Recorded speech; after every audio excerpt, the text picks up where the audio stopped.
Shalom Bapak Ibu yang dikasihi Tuhan Yesus Kristus. Kita bersyukur karena anugerah-Nya.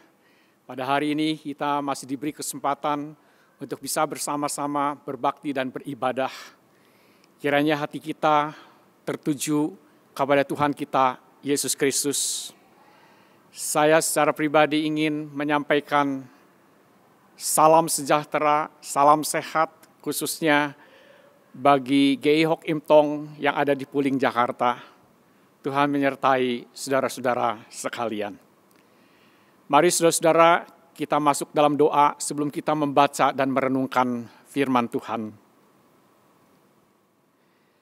Bapa di surga, kami sungguh bersyukur dan berterima kasih untuk segala anugerah, limpah rahmat berkat yang Tuhan sudah berikan kepada kami hari lepas hari hingga pada saat sekarang ini.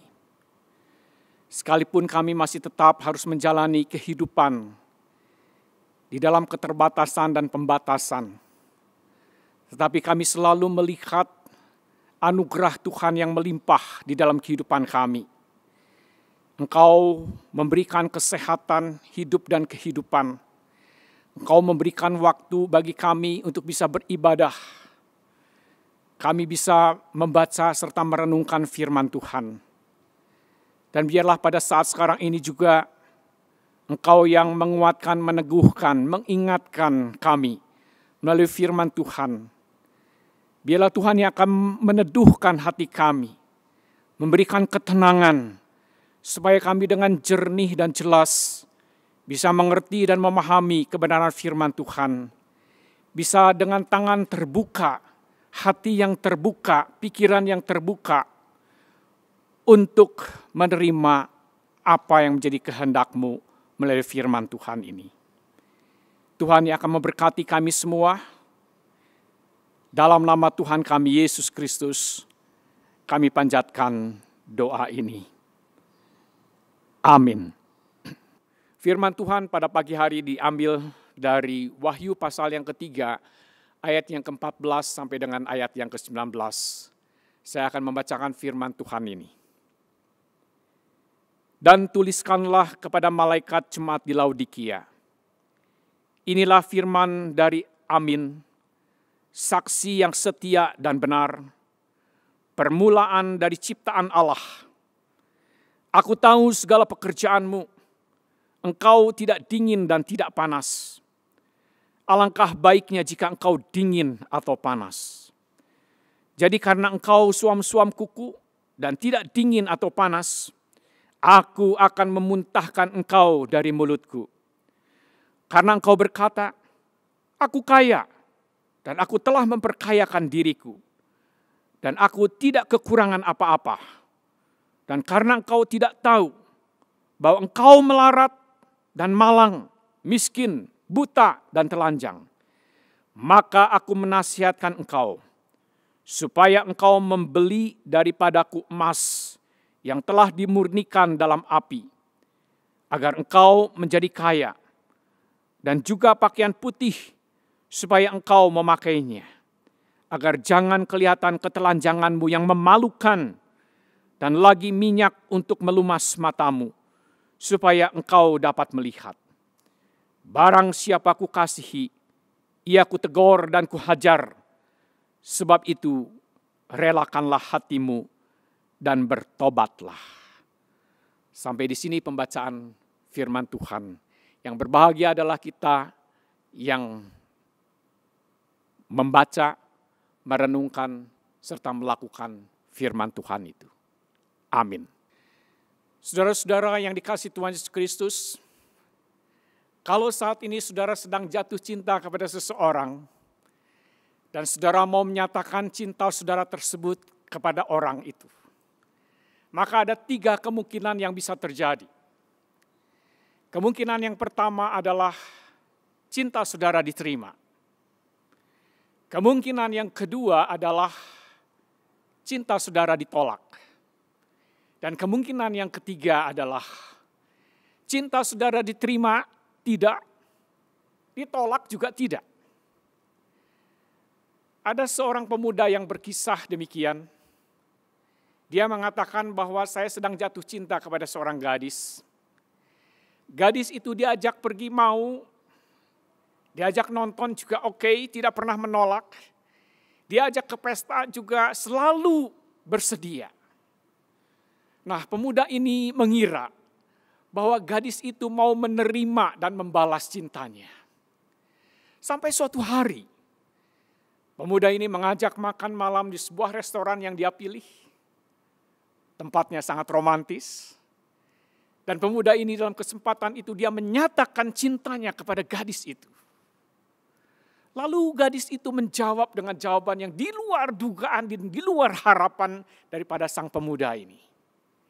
Gadis itu berkata kepada pemuda itu, "Aku senang kamu, tetapi aku tidak cinta kepada kamu." Nah, saudara, saya yakin bahwa semua orang paling tidak senang mendapatkan tanggapan yang ketiga ini. Jauh lebih baik ditolak mentah-mentah daripada menerima tanggapan yang setengah-setengah seperti ini. Kalau kita membaca teks firman Tuhan tadi, dan kita mencermati firman Tuhan yang sudah kita baca, maka Tuhan juga mempunyai sikap yang sama. Dia mencintai manusia di dunia ini. Dia mencintai saudara dan mencintai saya. Dan ia paling tidak senang kalau saudara membalas cintanya setengah-setengah. Tuhan paling tidak senang dengan orang Kristen yang tidak dingin, tidak panas, tetapi suam-suam kuku. Itulah sebabnya saudara, Tuhan Yesus berkata dalam firman Tuhan di ayat yang ke-15 dan ayat yang ke-16. "Aku tahu segala pekerjaanmu. Engkau tidak dingin dan tidak panas. Alangkah baiknya jika engkau dingin atau panas. Jadi karena engkau suam-suam kuku dan tidak dingin atau panas, aku akan memuntahkan engkau dari mulutku." Saudara, ini adalah satu peringatan dan teguran keras Tuhan yang ditujukan kepada jemaat di Laodikia. Pertanyaannya adalah mengapa Tuhan memberikan peringatan dan teguran yang begitu keras?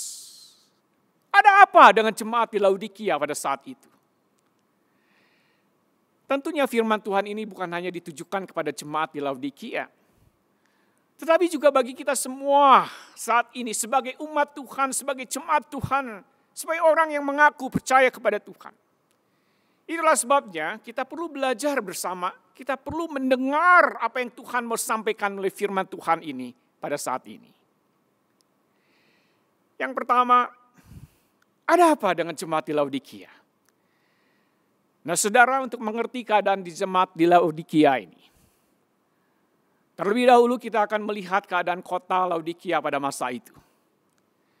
Kota Laodikia adalah sebuah kota yang terletak di provinsi di dalam kerajaan Romawi, yang sekarang letaknya di bagian barat Turki. Dan kota ini merupakan kota yang kaya, merupakan pusat perdagangan yang luar biasa pada waktu itu. Dan kota ini juga terkenal karena pabrik kain wol yang begitu indah. Ada sekolah kedokteran yang terkenal, sistem perbankan yang begitu baik. Maka jemaat Laodikia hidup di tengah-tengah kota, di tengah-tengah masyarakat yang makmur dan kaya. Yang tentunya akan sangat mempengaruhi juga akan kehidupan mereka.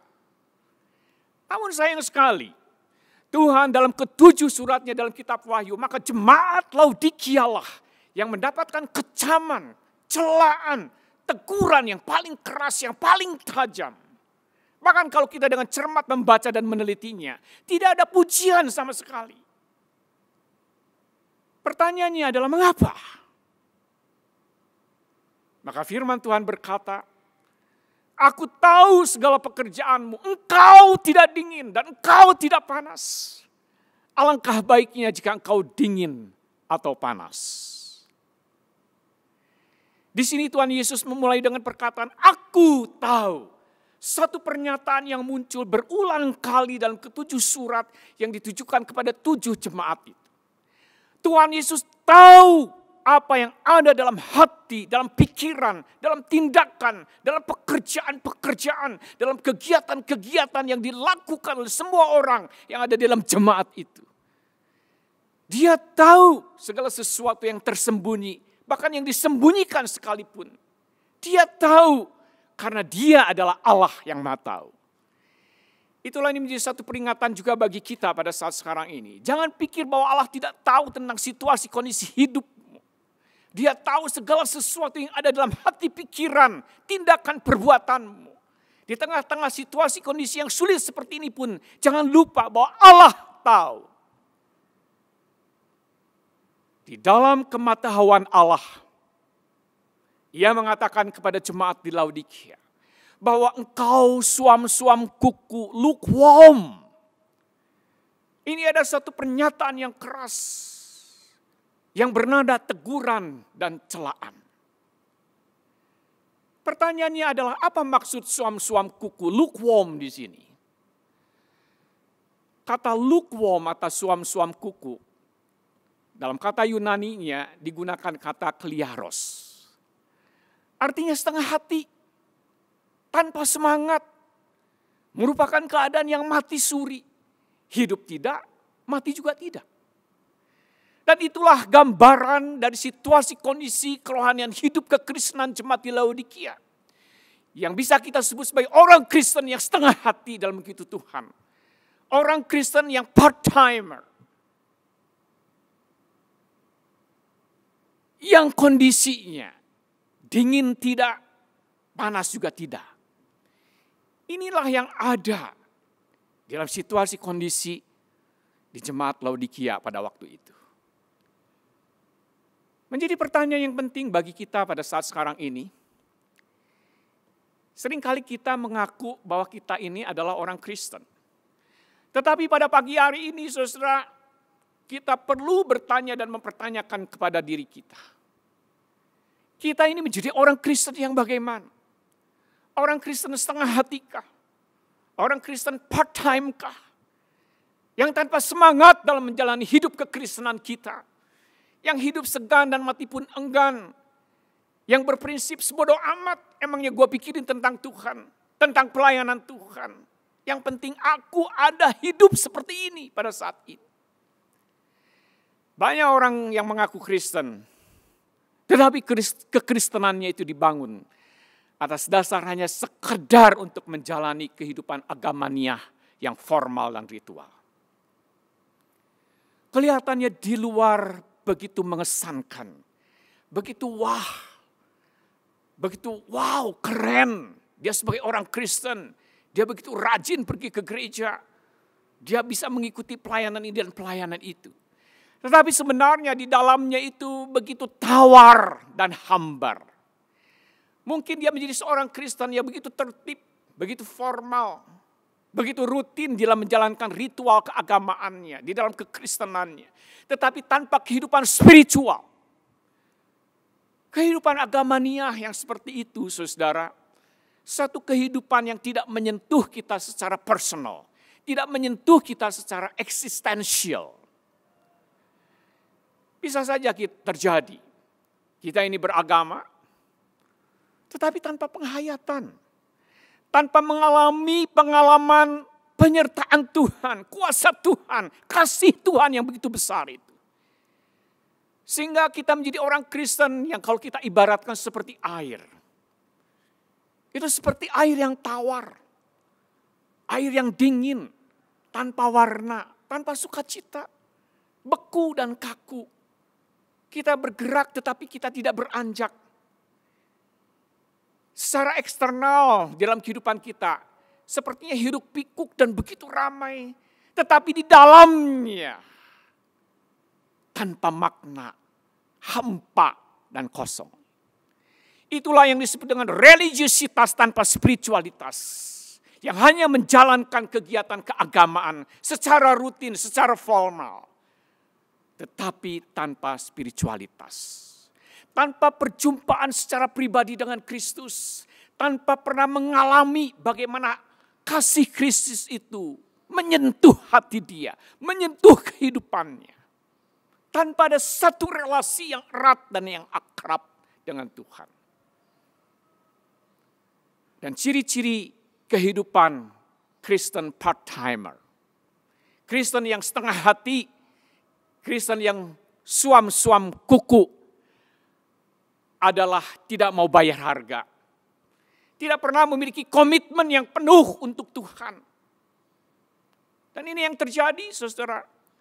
Seringkali jemaat begitu banyak, mungkin ribuan, tetapi berapa orang yang datang, yang memiliki kerinduan untuk bisa memahami kebenaran firman Tuhan, yang datang kepada kelas pemahaman Alkitab.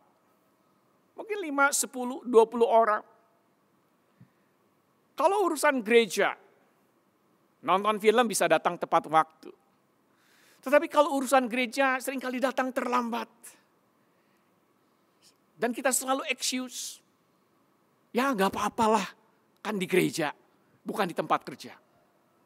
Atau kita seringkali juga mungkin membaca Alkitab juga jarang-jarang. Dan selalu mengantuk pada waktu kita membaca Alkitab. Apalagi kalau bagiannya adalah kitab imamat. Itu adalah kitab yang mungkin kita anggap sebagai pengantar tidur kita. Tapi di pihak lain, kalau kita membaca berita online, kita membaca WA, kita googling tentang hobi kita baca novel yang kita senang, wah kita bisa berjam-jam. Tapi kalau kita mendengar khotbah yang mungkin hanya 30-45 menit, kita rasanya sudah bosan dan seringkali kita ngantuk, bahkan jatuh tertidur. Dan ada juga begitu banyak dalam saat-saat yang seperti sekarang ini, yang sebenarnya banyak waktu. Kalau nonton drakor, bisa berseri-seri, bisa berjilid-jilid. Terus kita ikuti. Kalau dengar musik yang lagi tren, mungkin bagi anak-anak muda pada saat sekarang ini, musiknya Blackpink lah, BTS lah, kita bisa berjam-jam. Bahkan kita bisa hafal liriknya sekalipun itu bahasa Korea. Tetapi ironisnya di pihak lain, pujian rohani tak satu pun yang bisa dihafal. Dan sulit untuk bisa menyanyikan lagu itu. Inilah kekristenan yang suam-suam kuku, yang setengah hati, yang tidak punya kesungguhan, yang tidak punya kemauan, kerinduan. Seperti pemazmur yang mengatakan, seperti rusa yang merindukan sungai yang berair. Demikianlah jiwaku kepadamu, ya Allah. Kita tidak punya semangat yang menyala-nyala dalam menjalani hidup kekristenan kita. Saudara, dalam situasi kondisi seperti saat ini, inilah waktunya. Tuhan menyediakan waktu bagi kita untuk bisa mengevaluasi diri kita. Untuk bisa melihat kedalaman hati kita, hidup kita sebagai anak-anak Tuhan. Pertanyaannya adalah, apakah diri kita ada dalam satu situasi kondisi suam-suam kuku, setengah hati, tidak punya semangat dalam melayani Tuhan, dalam mengikut Tuhan. Yang kedua, apa penyebab dan akibat dari kesuaman rohani itu? Nah saudara, kita sudah melihat persoalan yang paling utama dan terutama jemaat di Laodikia adalah mereka suam-suam kuku. Lalu apa yang menyebabkan mereka menjadi suam-suam kuku? Maka Tuhan Yesus berkata di ayat yang ke-17, karena engkau berkata, aku kaya dan aku telah memperkayakan diriku dan aku tidak kekurangan apa-apa. Perkataan, aku tidak kekurangan apa-apa. Dalam Alkitab bahasa Inggris NIV diterjemahkan, I do not need a thing. Saya enggak butuh apa-apa. Memang tidak mengherankan kalau mereka bisa mengatakan seperti itu. Aku tidak kekurangan apa-apa, I do not need a thing. Karena memang kenyataannya kita tahu bahwa mereka hidup makmur. Kota Laodikia adalah kota yang kaya. Sebagai pusat perekonomian, sebagai pusat perbankan, produsen pakaian wool yang terbaik, pusat kedokteran yang begitu hebat pada saat itu. Tetapi berbagai kelebihan yang membanggakan ini membuat mereka silau akan diri mereka sendiri. Dan mereka lupa sisi kenyataan mereka yang lain, yaitu sisi wajah mereka yang buram. Mereka mengabaikan kenyataan mengenai betapa rentannya, betapa rawannya keadaan mereka yang sebenarnya. Sebab apa? Sebab sesungguhnya kekayaan dan kemakmuran hidup mereka itu membawa perhatian dan orientasi hidup mereka kepada kekayaan materi dan mengabaikan pada hidup rohani mereka.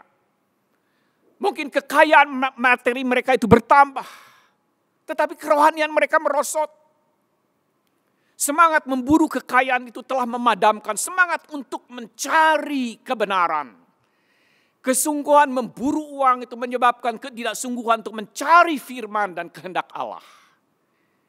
Mereka bertambah kaya secara materi tetapi melarat secara rohani. Mendapatkan untung banyak secara materi tetapi malang secara rohani. Mengenakan pakaian yang indah dan bagus untuk tubuh jasmani mereka, tetapi telanjang secara rohani. Mata jasmani mereka sehat karena ada salep mata Laodikia yang terkenal pada waktu itu, tetapi menjadi buta secara rohani. Disinilah saudara kita melihat bahwa mereka tidak memiliki kesadaran diri, self-awareness, yang menyebabkan mereka tidak tahu kondisi yang sebenarnya di dalam diri mereka, di dalam kehidupan mereka. Mereka merasa sudah memiliki segalanya di dalam dunia ini. Hidupnya sudah nyaman, sudah aman, sudah memiliki ini dan itu. Sampai dikatakan I do not need a thing. Yang menyebabkan mereka tidak membutuhkan apa-apa. Tidak membutuhkan siapa-siapa lagi. Bahkan tidak membutuhkan akan Tuhan. Dan disinilah saudara letak permasalahan yang sangat krusial. Satu permasalahan yang paling inti. Itulah sebabnya tidak heran Tuhan Yesus menegur dengan keras di ayat yang ke-17b. Karena engkau tidak tahu bahwa engkau melarat dan malang, miskin, buta, dan telanjang. NIV menerjemahkan, but you do not realize, kamu tidak menyadari, kamu tidak memiliki kesadaran, that you are wretched, pitiful, poor, blind, and naked. Ada 5 kata sifat yang digunakan oleh Tuhan Yesus. Yang mengungkapkan, yang menyatakan keadaan yang sebenarnya di dalam diri mereka.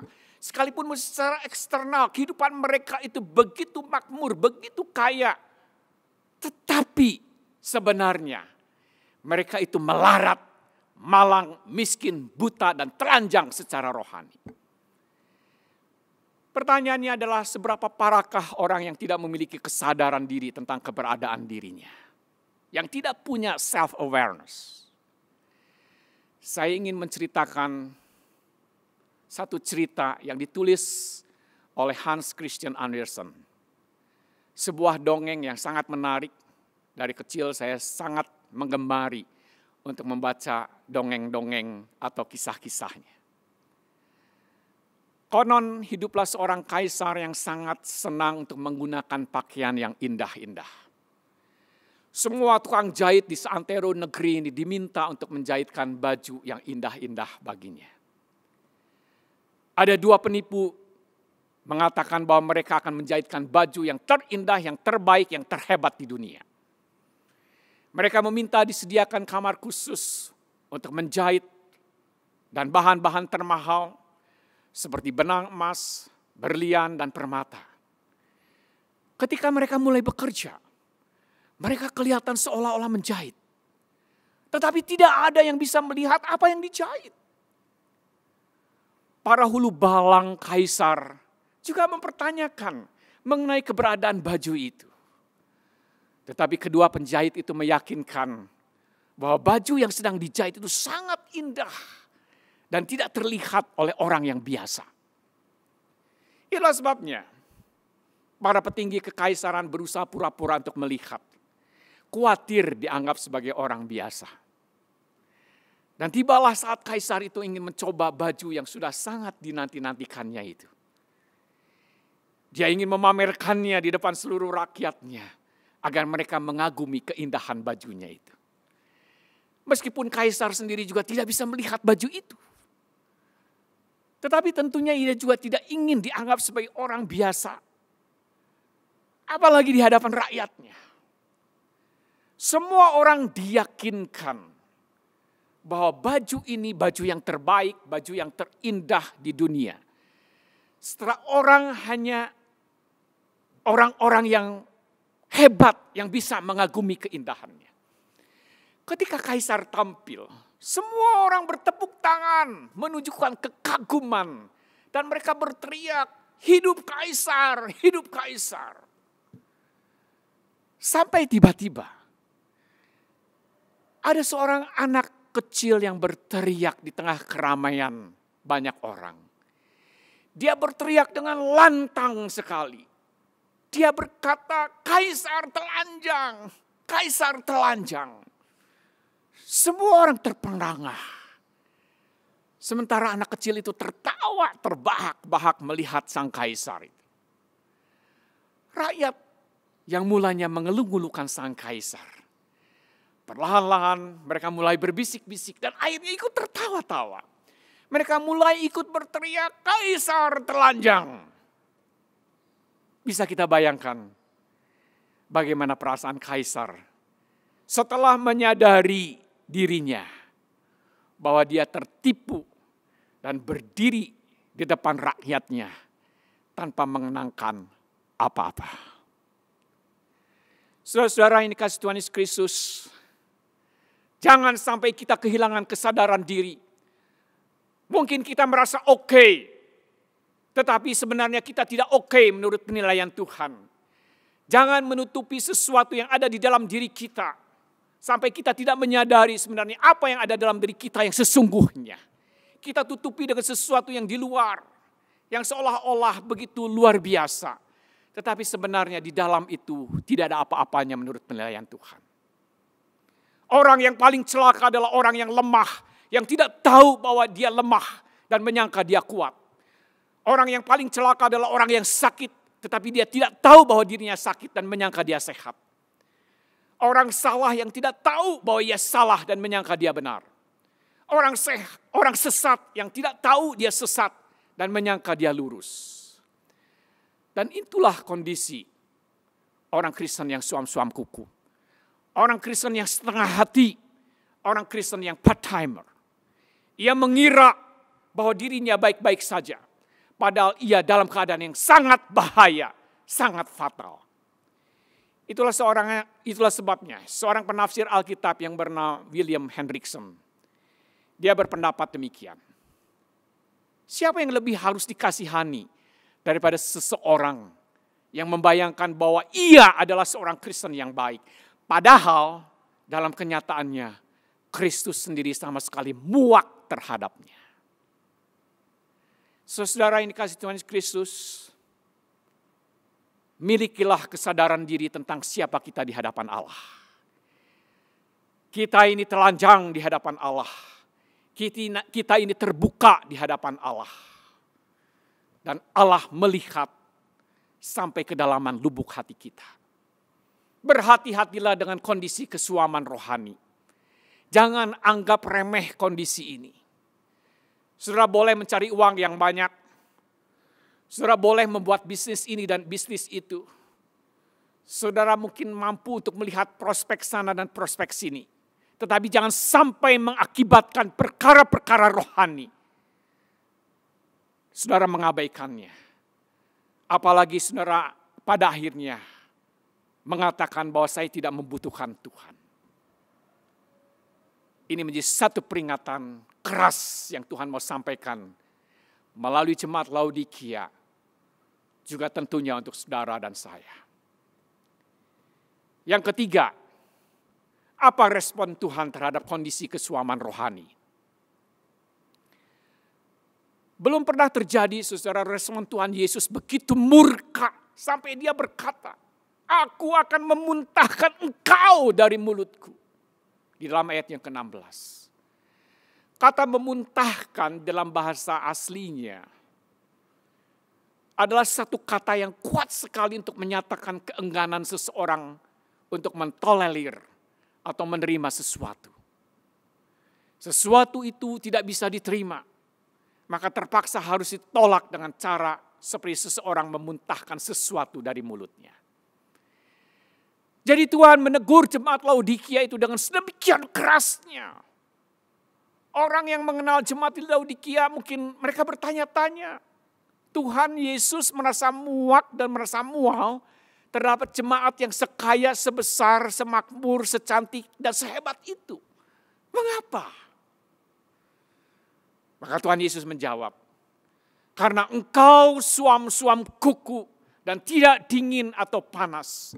Alangkah baiknya jika engkau dingin atau panas. Saya tidak tahu bagaimana Tuhan menilai hidup saudara pada saat sekarang ini. Apakah Tuhan berkata, aku akan memuntahkan engkau dari mulutku.